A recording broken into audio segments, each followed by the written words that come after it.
আগে ছিল আওয়ামী লীগ, এখন আছে বিএনপি। ক্ষমতার চেয়ার পায়া হাসিনার মতন কেউ যদি আবার স্বৈরাচারী হয়, আল্লাহ তাকে নামাবে, কিন্তু ন্যাংটা করে নামাবে। জোরে বলেন কথা ঠিক কিনা? আমি গেছি শ্বশুর বাড়ি, যায় মোটরসাইকেল, তখন মোটরসাইকেলে যাচ্ছিলাম, যায় দিকে একটা মিটিং হচ্ছে, চেয়ারম্যান সাহেব, মেম্বার সাহেব সবাই মিলে মিটিং করতেছে। তা আমাকে দেখেই চেয়ারম্যান বললো, বাবা জামাই আপনি যখন আসছেন বসেন। এই হুজুর চেয়ার দাও, তা আমাকে চেয়ার দিল, আমি বসলাম। বসার পর চেয়ারম্যান সাহেব বলতেছে, হুজুর একটা কাম আমরা করে দিচ্ছি, আপনি দোয়া করেন। তো চেয়ারম্যানকে বললাম, কি করলেন? আগেই দোয়া না, দোয়া করেন হুজুর, আপনারা দোয়ার মানুষ, দোয়া করেন। আরে কাজটা কি কাজ করলেন সে শোনা লাগবে না? বলে ওই ছেলে আর বউ তালাক দিছে, তা আমরা থাপ্পড় দিয়ে বউ আর হাত তুলে দিছি, আর যেন কোনোদিন তালাক না দেয়, আপনি দোয়া করেন। তা আমি বললাম, কে রে বা, কয় তালাক দিছিস? তো ছেলে বলতেছে, আমি যতদূর পারি সব দিছি হুজুর। আমি চেয়ারম্যানকে বললাম, চেয়ারম্যান সাহেব যতদূর পারে সব তালাক দিছে, আর আপনি চড় দিয়া ওর বউ আর হাত তুলে দিয়ে আমাকে দোয়া করবেন করছেন, এ দোয়া তো আমি করবো না। তখন বলতেছে, কি মনে করতেছেন, দোয়া যদি না করেন তো আমাকে দোয়ার লোক নাই, তো যান আপনি যান। এই মেম্বার দোয়া কর, মেম্বারে বলতেছে দোয়া কর। তাহলে মেম্বার বলতেছে ঠিক আছে দোয়া করতেছি। তা আমি তখন আবার চেয়ারত বসলাম। তো মেম্বার বলতেছে, হুজুর বসলেন কেন? বলে, মেম্বার কি দোয়া করে আজকে আমি একটু শুনবো। তখন মেম্বার বলতেছে, আমি দোয়া পারি, তবে আলেম থাকলে পারি না। আমি বললাম, চেয়ারম্যান সাহেব সব জায়গায় আপনারা মাথা দিয়েন না, কারণ স্বামী স্ত্রীর সম্পর্ক যেমন বিধান, এটা কি মানতে হবে, না মানলে সমস্যা আছে না নাই? ধরে কোন আছে না নাই? যতই চেষ্টা করেন, বহু চেষ্টা করছে খালেদা জিয়া, বাঁচল না। আমরা বাংলাদেশের এমন কোনো বক্তা নাই যে তার জন্য দোয়া করিনি, কারণ বেগম খালেদা জিয়াকে সমস্ত দলের মানুষ ভালোবাসে। জোরে কোন কথা ঠিক কিনা? সবাই ভালোবাসে। এবার কে আর হাসপাতালে কত চেষ্টা করা হলো, কত দোয়া হলো, তারপরেও বাঁচল না। এখান থেকে বোঝা গেল মরা লাগবে। মরা যদি লাগে তাহলে কিভাবে মরব? আল্লাহ কোরআনে বলেন, ওয়ালা তামুতুন্না ইল্লা ওয়া আনতুম মুসলিমুন। মৃত্যুবরণ করো।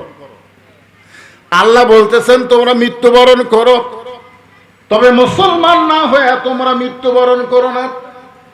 আল্লাহ আমাদেরকে মুসলমানের ঘরে কবুল করলেন, মুসলমানের ঘরে জন্ম নিলাম। আবার আল্লাহ বলতেছেন মুসলমান না হয়ে মৃত্যুবরণ করো না। মুসলমান হয়ে যদি আমরা মরতে চাই আমাদের কি করা লাগবে? আল্লাহ বলতেছেন, লিয়াবলুয়াকুম, তোমাদেরকে পরীক্ষা করা হবে, আইয়ুকুম আহসানু আমালা। আমার কথা কি আপনারা বুঝতে পারতেছেন? তোমাদেরকে পরীক্ষা করা হবে সুন্দর আমল। আপনারা বলেন তো, সুন্দর আমল যদি আমরা করতে চাই, সুন্দর একটা পরিবেশের দরকার আছে না নাই? যেরকম আমাদের বাংলাদেশের মাহফিলের পরিবেশ হলো নভেম্বর, ডিসেম্বর, জানুয়ারি, ফেব্রুয়ারি, এই 4 মাস হলো আমাদের বাংলাদেশের মাহফিলের একটা পরিবেশ। কথা কন না কেন? এই যে ফ্যান দিছে, তারপরও শরীর ঘামতিছে।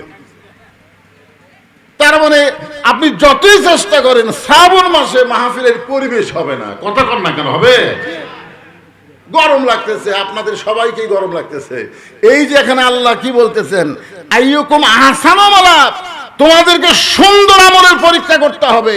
তো সুন্দর আমল করতে গেলে সুন্দর একটা পরিবেশ লাগবে। সুন্দর একটা পরিবেশ তৈরি করতে গেলে সুন্দর একটা সমাজ লাগবে। সুন্দর একটা সমাজ বানাতে গেলে সুন্দর একটা রাষ্ট্র লাগবে। সুন্দর একটা রাষ্ট্র তৈরি করতে গেলে মানুষের তৈরি করা আইন হবে না, আল্লাহর কোরআনের রাষ্ট্র লাগবে। ধরে কোন কথা ঠিক কিনা? যেই কোরআনের ওয়াজ শুনতেছেন, এই যে আমি ওয়াজ করতেছি, মা বোনদের তারপরে কথা বলতেছে কি, আপনার বাড়ি থেকে মসজিদ হলে 100 গজ দূরে, বাড়ির থেকে ওযু করে মসজিদে আপনি রওনা দিলেন, কিন্তু রাস্তার মধ্যে 2টা বেপর্দা নারী আপনার 2 চোখত পড়ছে, আপনি দেখবার চান নাই, দেখবার আপনি চান নাই, কিন্তু হঠাৎ পড়ে গেছে। তো দুইটা বেপর্দা নারী যদি দুই চোখত পড়ে, পোকা পড়লে তোলা যাবে, মশা পড়লে তোলা যাবে, বেপর্দা নারী যদি চোখত পড়ে তোলা যাবে? আপনি মসজিদের মধ্যে যা সামনে কাতারে নিয়ত করতেছেন, ইলা জিহাতিল কাবাতি শরীফাত, আল্লাহু আকবার, মুখ আছে কাবার দিকে, চোখ আছে সেজদার দিকে, আর মন খালি বলতেছে কি দেখলাম রে, রাস্তা কি দেখলাম রে। তাহলে চিন্তা করে দেখেন যে আপনার মসজিদ যতই সুন্দর হোক, আপনি যতই ওযুওয়ালা হন, রাস্তা যদি বেপর্দা নারী মুক্ত না হয়, তাহলে আপনি সামনে কাতারে নামাজ পড়তে পারবেন না। নামাজ পড়তে গেলে রাস্তাতে কোনো বেপর্দা নারী থাকা চলবে না। ঠিক না? এখন বেপর্দা নারী এ ব্যাপারে কোরআনে কোনো কথা আছে? আছে? আমার আল্লাহ কোরআনে বললেন, অকরনা ফি বুয়ুতিকুন্না ওয়ালা তাবাররাজনা তাবাররুজাল জাহিলিয়াতিল উলা। আল্লাহ রাসূল ফাতেমার কাছে গেলেন, রে মায়েরা শোনেন, সুন্দর আমলের ওয়াজ হচ্ছে, কারণ মায়েরা যদি ভালো হয়, পেটের বাচ্চাগুলো কি হবে? এই জন্য একজন নেপোলিয়ন বলেছে, ভালো একটা সন্তান যদি চাও, ভালো একটা বাপের দরকার। আর মেয়ে কন, মাই কন, ভালো একটা সন্তান। এই যে ভালো সন্তান পাবার গেলে ভালো বাপের দরকার না, কারণ নূহ নবী, কোন নবী? না, নূহ নবী না, ইয়াকুব নবী। হ্যাঁ, ইয়াকুব নবী আল্লাহর কাছে কাঁদতেছে, আল্লাহ তুমি আমাকে 12টা সন্তান দিলে, 2টা সন্তান এত ভালো, আর এই 10টা এত খারাপ কেন হলো? তা আল্লাহ বলতেছে, ইয়াকুব তোর বউ কয়টা? ইয়াকুব নবী বলতেছে, আল্লাহ আমার বউ হলো 2টা। তো তোমার যে বউ ভালো, সেই বউয়ের পেট থেকে যে সন্তান বনিয়ামিন, ইউসুফ, এই 2 সন্তান ভালো, আর তোমার যে বউ খারাপ, ওই বউয়ের পেট থেকে 10টা সন্তান, এই 10টাই খারাপ। দেখেন, নবী হয়ে জন্ম দিছে, মাও খারাপ হওয়ার কারণে সন্তান খারাপ হয়ে গেছে। এই জন্য পর্দার অন্তরে যারা বসে আছে, এরা আমাকে মায়ের জাত, জোরে কার কথা ঠিক কিনা? এদের পেটের ভিতর থেকে আমরা ভালো সন্তান চাই কি চাই না? জোরে কান চাই কি চাই না? তো ভালো সন্তান কেমনে হবে? এই জন্য আল্লাহ রাসূল ফাতেমার ঘরের মধ্যে এলেন, তাকায় দেখলেন ফাতেমা চোখের নিচে কালিমা পড়ে গেছে। আল্লাহ রাসূল মুস্কি হাসি দিয়ে বললেন, ফাতেমা এত সুন্দর তোমাকে লাগতেছে, আমার মনে হয় চোখে তুমি সুরমা দিয়েছো। ফাতেমা ছোট বাচ্চার মতন কান্দে, বলে, বাবা আমি চোখে কোনো সুরমা দেই নাই, বরং আজকে কয়েকদিন হলো না খাওয়ার কারণে আমার চোখের নিচে কালিমা পড়ে গেছে। আল্লাহ রাসূল ফাতেমার শাহাদত আঙ্গুলি ধরে বললেন, ফাতেমা মেয়েদের জন্য জান্নাতে যাওয়া আল্লাহ সহজ করে দিয়েছে। ফাতেমা বলতেছে, কয়েকদিন হলে না খাওয়ার কারণে আমার চোখের নিচে কালিমা পড়েছে। আমাদের মতন বাবা হলে আমরা কি বলতাম, এমন একটা ছেলের সঙ্গে আমার মেয়েকে বিয়ে দিলাম, আমার মেয়েকে সুখ শান্তিতে রাখলো না। কিন্তু আল্লাহ রাসূল বলতেছে, ফাতেমা মেয়েদের জন্য আল্লাহ জান্নাতে যাওয়া সহজ করেছে। সঙ্গে সঙ্গে ফাতেমা বললেন, বাবা দুনিয়া এবং জান্নাত, আল্লাহ রাসূল বললেন, বাল তুসিরুনাল হায়াতাদ দুনিয়া ওয়াল আখিরাতু খায়রুন ওয়া আবকা।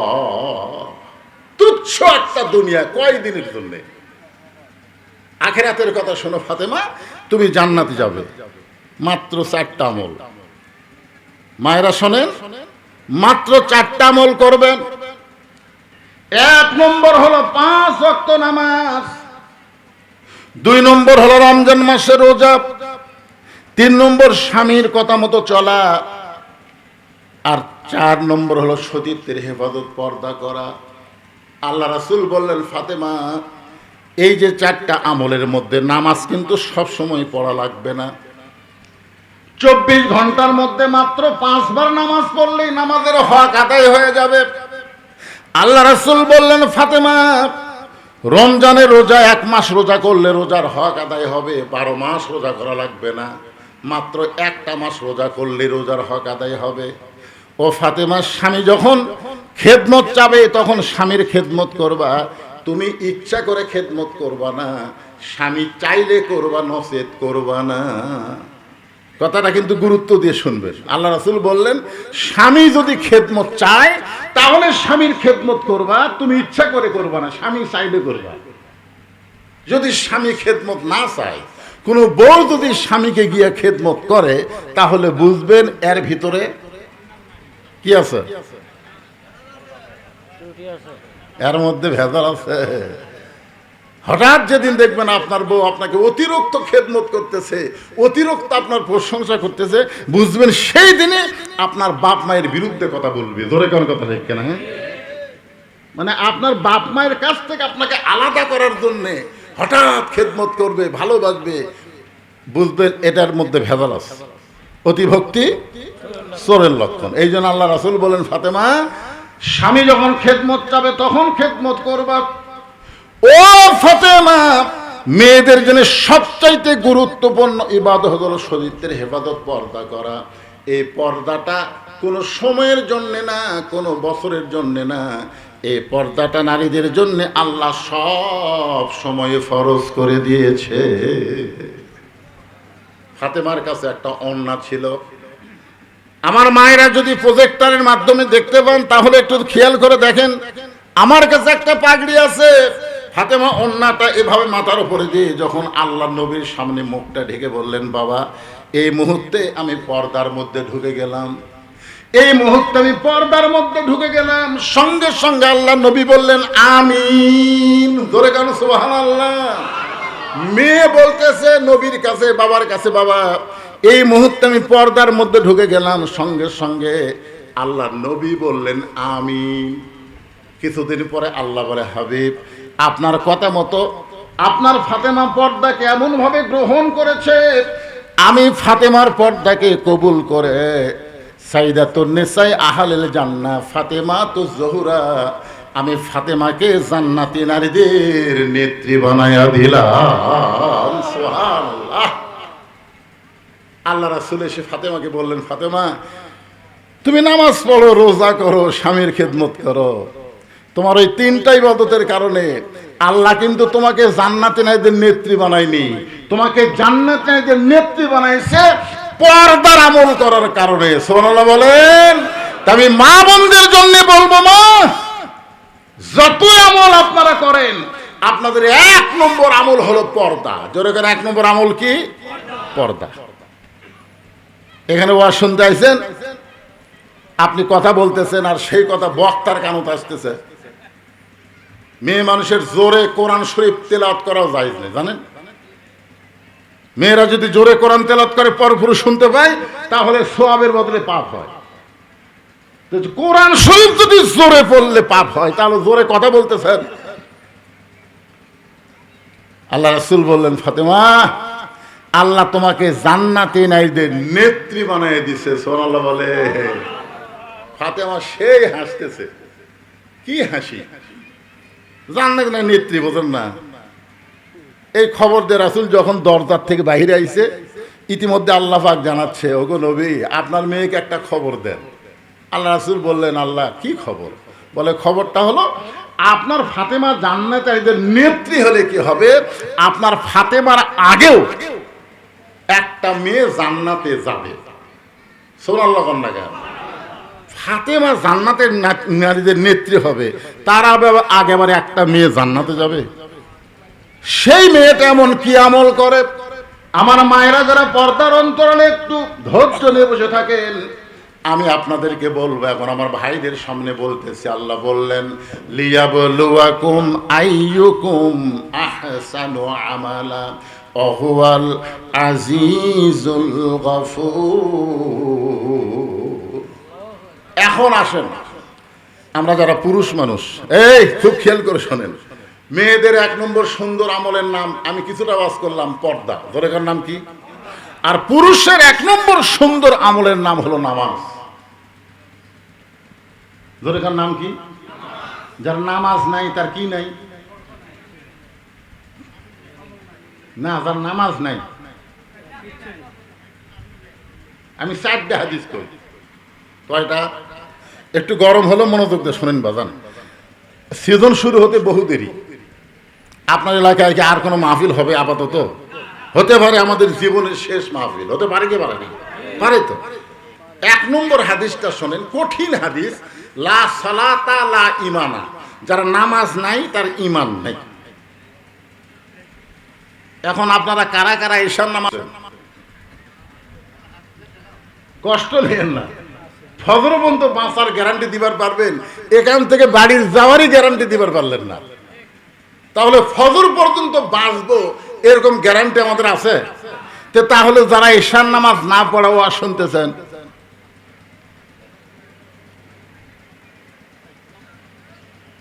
এখন আপনি কি করবেন?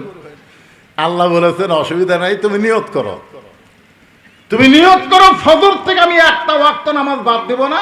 এই নিয়ত করার সাথে সাথে যত নামাজ না পড়ার পাপ আছে আমি আল্লাহ সব মাফ করে দিলাম। তাহলে ছেলেরা, ইয়ং মানুষ যখন বুড়া হয় তখন নামাজ পড়লেও তো কবুল হয় না, কারণ সরকারি চাকরি আর নামাজ, খুব খেয়াল করবেন, সরকারি চাকরি যেমন সব বয়সে করা যায় না, সব বয়সে নামাজ আদায় করা যায় না। নামাজের খুব নিয়ম কানুন আছে, আছে না নাই? কথা কোন আছে না নাই? হ্যাঁ, ওযু রাখতে হবে, রুকু সেজদা ঠিক মতো করা লাগবে। তো সরকারি চাকরি কোনো ব্যক্তি যদি করে, আমার ভাই মনে করেন ডাক্তার সাহেব সরকারি চাকরি করছে, করার পরে রিটায়ার করছে, রিটায়ার করার পরে কি তাকে সরকার টাকা দেয় না? কি জন্য দেয়? না না, সেই জন্য দেয়। সরকারি চাকরির নাম আছে, কি জন্য বলতেছি, সরকারি চাকরি করার পরেও যখন চাকরি শেষ হয়ে যায় তখন সরকার তাকে মরা পর্যন্ত টাকা দেয়। কি জন্যে? যে তোমার যৌবনটা তুমি আমাকে দিয়েছ, এই জন্য বুড়া বয়সে তোমাকে আমি আল্লাহ কষ্ট দিব না, তুমি পেনশন পাবে। যারা যৌবন বয়সে 5 ওয়াক্ত নামাজ আদায় করে, বুড়া বয়সে যদি ঠিক মতো রুকু সেজদা করবার নাও পারে, পেনশনের সওয়াব আল্লাহ তার আমল নামায় দিয়ে দেয়। এই জন্যে কঠিন হাদিস, লা সালাতা লা ইমানা, যার নামাজ নাই তার ইমান নাই। 2 নম্বর হাদিস হলো লা সালাতা লা দীনা, যার নামাজ নাই তার কোনো ধর্ম নাই। এখন ছেলেরা সব অন্যদিকে তাকাচ্ছে, নামাজের কথা বললে কি খারাপ লাগিতেছে? 3 নম্বর হাদিস হলো বাইনাল আবদি ওয়াল কুফরি তরকুস সালাত, বান্দার কাফেরের মধ্যে পৃথক করার জিনিসটার নামই হলো নামাজ। যে নামাজ পড়বে সে আল্লাহর বান্দা, যে নামাজ পড়বে না সে হলো কাফের। আর 4 নম্বর হাদিস আরো কঠিন। রাসূল বলেছেন, মান তারাকা সালাতু মুতাম্মিদান ফাকাত কাফারা, ইচ্ছা করে এসব নামাজ বাদ দিল, ইচ্ছা করে। ফুটবল খেলা দেখে ফজর বাদ দিল, রাত 3টা পর্যন্ত আর্জেন্টিনার খেলা দেখলো, হো হো হো করে খেলা দেখলো, আর ফজর শুনেছি এত নাই। মুসলমানের বাচ্চা, জান্নাতে আল্লাহ মেসি নেইমারকে দাঁড় করায় দিবে, আর একদিকে হাসান হোসাইনকে দাঁড় করায় দিবে। হাসান হোসেন হবে সাইদুস শাবাবে আহলেল জান্নাত, জান্নাতি যুবকদের সর্দার, ধরে কোন সুবহানাল্লাহ। আর মেসি আর নেইমার হলো জাহান্নামের যুবকদের সর্দার। মেসি মেসি মেসি মেসি 10 নম্বর, জার্সি গাওয়াতে ঘুরে বেড়ায়, রাত 3টা পর্যন্ত তুমি চেতন থাকলে পোলা পাকালা, কই ঘুম আসবো না, কিভাবে গোল করে, কিভাবে কাটালিয়া যায়, খালি তত্তর করে চাকা থাকে। আর ফালা তো খাইর বেলা নাও, ওই আর চেতন নাই মুসলমানের বাচ্চা। এখানে বলা হচ্ছে যে ইচ্ছা করে একটা ওয়াক্ত নামাজ বাদ দিল, অবশ্যই সে কাফের হয়ে গেল, আল্লাহর সঙ্গে কুফরি করলো, জোরে কর নাউযুবিল্লাহ। তাহলে এখন আপনারা বলেন, পুরুষ মানুষের 1 নম্বর সুন্দর আমলের নাম কি? এই নামাজ যদি আমরা আদায় করি, আল্লাহ আমাদের সঙ্গে সঙ্গে 2টা পুরস্কার দিবে। আল্লাহ বলেছেন, ফালিয়াবুদু রাব্বা হাযাল বাইত আল্লাযী আত'আমাহুম মিন জু'ইন ওয়া আমানাহুম মিন খাউফ। আল্লাহু আকবার। এই বাবা, এই যে মুরব্বি উঠতেছেন কি জন্য? আচ্ছা আচ্ছা, শোনেন, আমাদের তিন দিকে কোন দেশ? এ কথা কয় না, তিন দিকে কোন দেশ? এই যে আয়াতটা বললাম কুরাইশের, খেয়াল করেননি? ফালিয়াবুদু রাব্বা হাযাল বাইত আল্লাযী আত'আমাহুম মিন জু'ইন ওয়া আমানাহুম মিন খাউফ। আল্লাহ বলেছেন তোমরা যদি ওই ঘরের মালিকের গোলামি করতে পারো, 5 ওয়াক্ত নামাজ আদায় করো, তোমাদের যাবতীয় রিজিকের ব্যবস্থা একমাত্র করবে আল্লাহ। জোরে করো সুবহানাল্লাহ। আমাদের রিজিকের কোনো পেরেশানি করা লাগবে না। আর 2 নম্বরে হলো আমানাহুম, কোন প্রকার ভয় ভীতি থেকে আল্লাহ পুরাপুরি নিরাপত্তা দিয়ে দিবে। ভারত যতই চেষ্টা করুক, আমাকে বাংলাদেশের 1 ইঞ্চি মাটিও ওরা দখল করতে পারবি। কেন পারবে না? মুসলমান যদি 5 ওয়াক্ত নামাজি হয়, ওদের চেহারা দেখলে মামনের বাচ্চাদের ডায়রিয়া শুরু হবে। জোরে কথা কন না কেন ভাইজান? আপনারা কি মনে করতেছেন ওদের অ্যাটম আছে, আমাদের আল্লাহ আছে? নিচে আগুনের চুলা দাউ দাউ করে জ্বলতেছে, দাউ দাউ করে জ্বলতেছে। চড়কের উপরে আমাদের জাতির পিতাকে বসায় রাখছে। লিয়াবলুয়াকুম আইয়ুকুম আহসানু আমালা, আল্লাহ সুন্দর আমল পরীক্ষার জন্য জিবরাইলকে পাঠিয়ে দিয়েছে। জানে জিবরাইল, যা ইব্রাহিমের আমল পরীক্ষা কর। এবার ফেরেশতা জিবরাইল সে বলতেছে, ওগো আল্লাহ নবী ইব্রাহিম, নিচে যে আগুনের চুলা জ্বলতেছে দাউ দাউ করে, আপনার বাবা রশি ধরে টানতেছে, এমন টান মারবে আপনি আগুনের চুলার মধ্যে পড়ে পুড়ে যাবেন। আমাদের জাতির পিতা ইব্রাহিম মুসকে মুসকে হেসে বলে, জিবরাইল তওবা কর। সুবহানাল্লাহ খান দেখেন, জিবরাইলকে বলতে তওবা কর। জিবরাইল চমকে বলছে, কিসের তওবা? বলে তওবা আমার ফিরা, তুই যে কথা বলতেছিস আগুনের চুলার মধ্যে পড়ে আমি পুড়ে যাব। আমার বিশ্বাস, আমার ঈমান বলতেছে, আমার ঈমান বলতেছে নমরুদ আগুনের চুলা জ্বলাবার পারে, কিন্তু পুরানোর ক্ষমতা নমরুদের হাতে নাই, পুরানোর ক্ষমতা আছে আমার আল্লাহর হাতে। জোরে কর কথা ঠিক না? ভারত, তোমরা বোমা তৈরি করতে পারো, কিন্তু বোমা ফুটানোর ক্ষমতা তোমাদের হাতে নাই, ফুটানোর ক্ষমতা আমার আল্লাহর হাতে। জোরে কর কথা ঠিক না? বারবার নমরুদ বলে, ইব্রাহিম তাকায় দেখো, তোমার জন্য আগুনের চুলা বানাইছি, আগুনের চুলার মধ্যে পড়ে তুমি পুড়ে যাবে। আল্লাহ বলে, ইব্রাহিম একটা বার তাকা। ইব্রাহিম বলে, আল্লাহ আমি তোমার দিকে তাকিয়ে আছি, ওদিকে তাকাবো না। আল্লাহ বারবার নমরুদ বলতেছে, একবার তাকা। আল্লাহর কথা মতো আমাদের জাতির ভিতরে তাকে দেখে, কুল্লাইয়া নারু কুনি বারদাও ওয়া সালামান আলা ইব্রাহিম। ইব্রাহিম নবী তাকে দেখে আগুনের চুলায় শান্তির বাগান। আল্লাহ তুমি কি দেখালা? বলে, এটা নমরুদের কাছে আগুনের চুলা হতে পারে, কিন্তু তোমার জন্য আমি আল্লাহ শান্তির বাগান বানাই দিলাম। ভারত বাংলাদেশে অ্যাটম বোমা মারতে পারে, কিন্তু আমাদের বাংলাদেশের নামাজের ভূমিতে পড়লে অ্যাটম বোমা থাকবে না, ওটা মিষ্টি বাঙ্গি তরমুজ হতে পারে। জোরে কার কথা দেখতে পারে কি পারে না? জোরে কান পারে কি পারে না? ওরা বোমা মারছে, ওই বোমা এসে আমাকে এই গাবতলিত পড়ছে, সোনাতলাত পড়ছে, পড়ে এখন বোমা বলতেছে, আল্লাহ তোমার হুকুম ছাড়া তো আমরা ফুটে পারি না, কি করবো? আল্লাহ কয় পড়ে থাক। কিছুক্ষণ পর বোমা বলতেছে, আল্লাহ আমরা এভাবে পড়ে থাকবো। আল্লাহ বলতেছে, তাহলে তোরা মিষ্টি তরমুজ হয়ে যা। তো মিষ্টি তরমুজ হয়ে গেছে, ছেলেরা বাইর হয়ে যায়, কেড়ে উঠে কিরে যাই থেকে তরমুজ বাড়ির থেকে ছুরি নিয়ে আসে, বুঝলেন?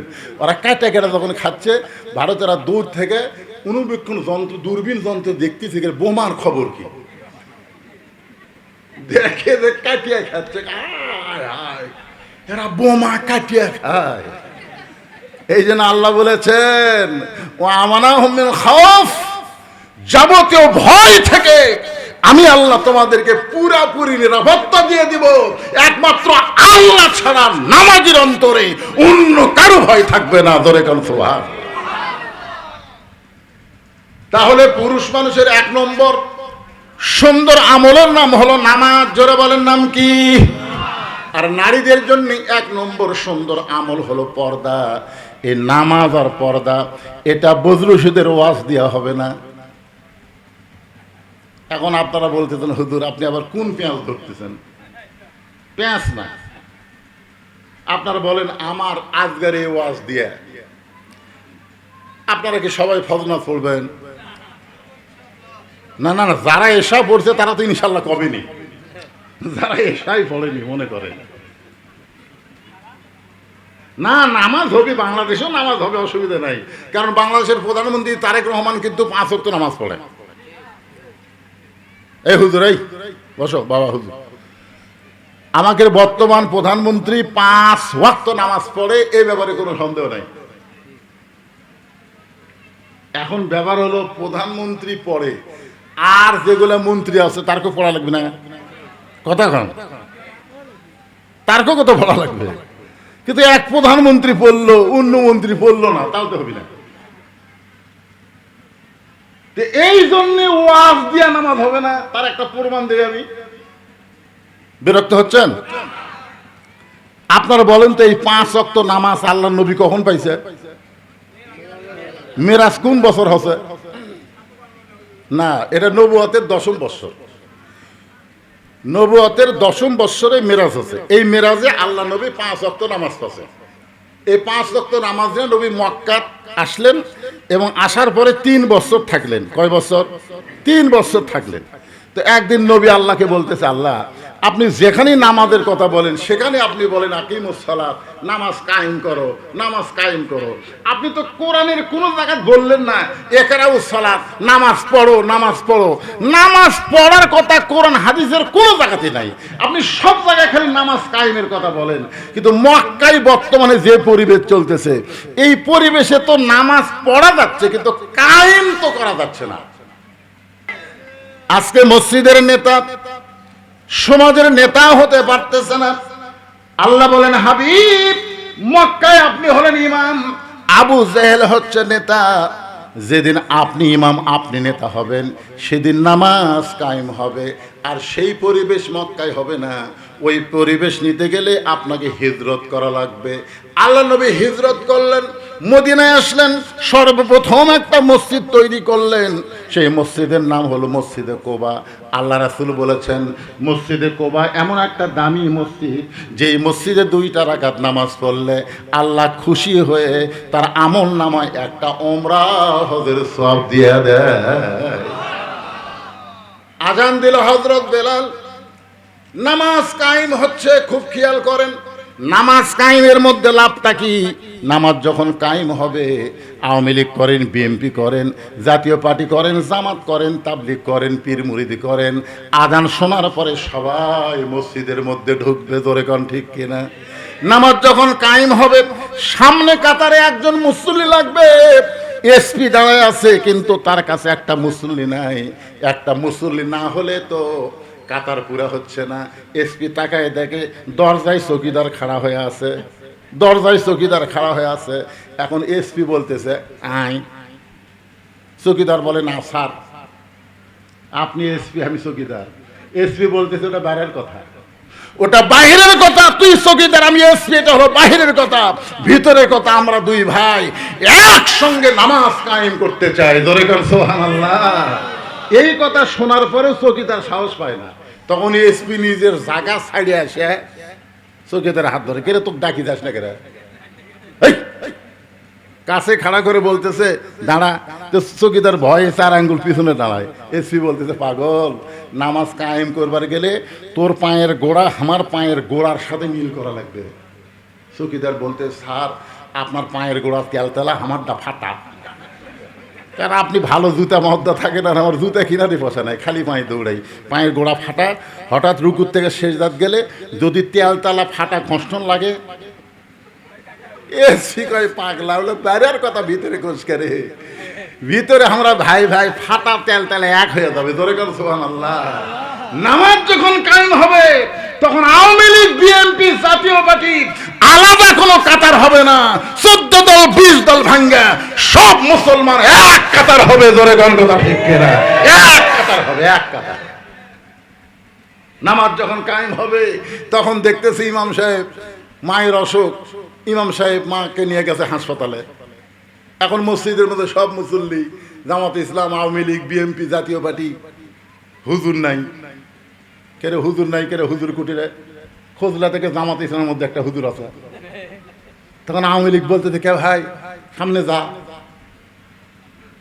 জামাতে ইসলাম বলতেছে ভাই তুই হচ্ছে স্বাধীনতার স্থপতি, এরা হচ্ছে স্বাধীনতার ঘোষক, আর আমি হচ্ছে রাজাকার।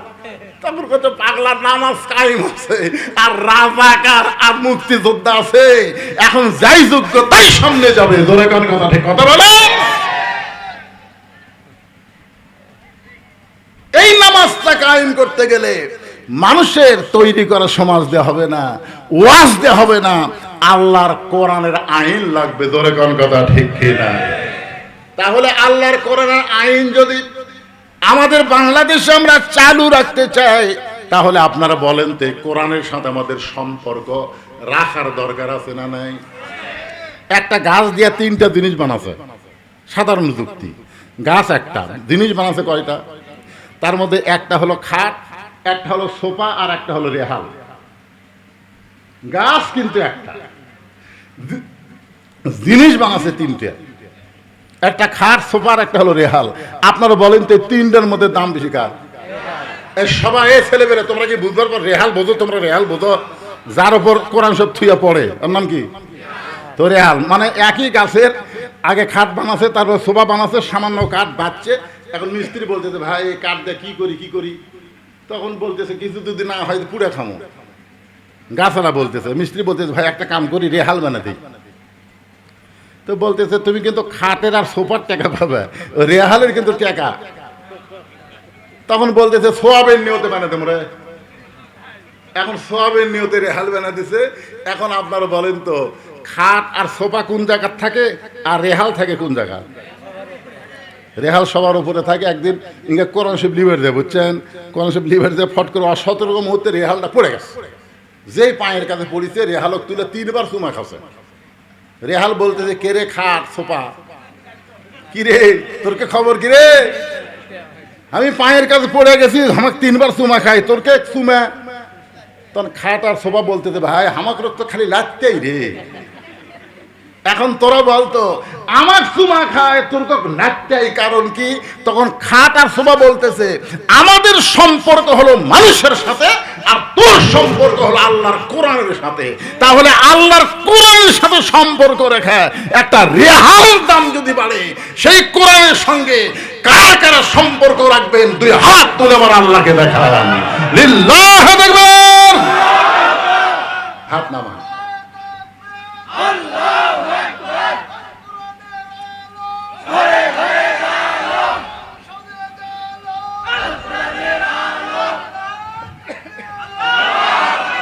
মাশাআল্লাহ, আপনারা গভীর রাত্রে দেখেন রাত 12টা পার হয়ে গেছে, 12:30 বাজতেছে। এই সময় আপনারা কোরআনের সঙ্গে সম্পর্ক রাখার জন্য হাত তুললেন। এই হাতটা একটু পকেটের মধ্যে ঢোকান লাগবে। এই মাদ্রাসার সাথে সম্পর্ক রাখলেই তো কোরআনের সাথে, না কি কম? এটা কিসের মাদ্রাসা?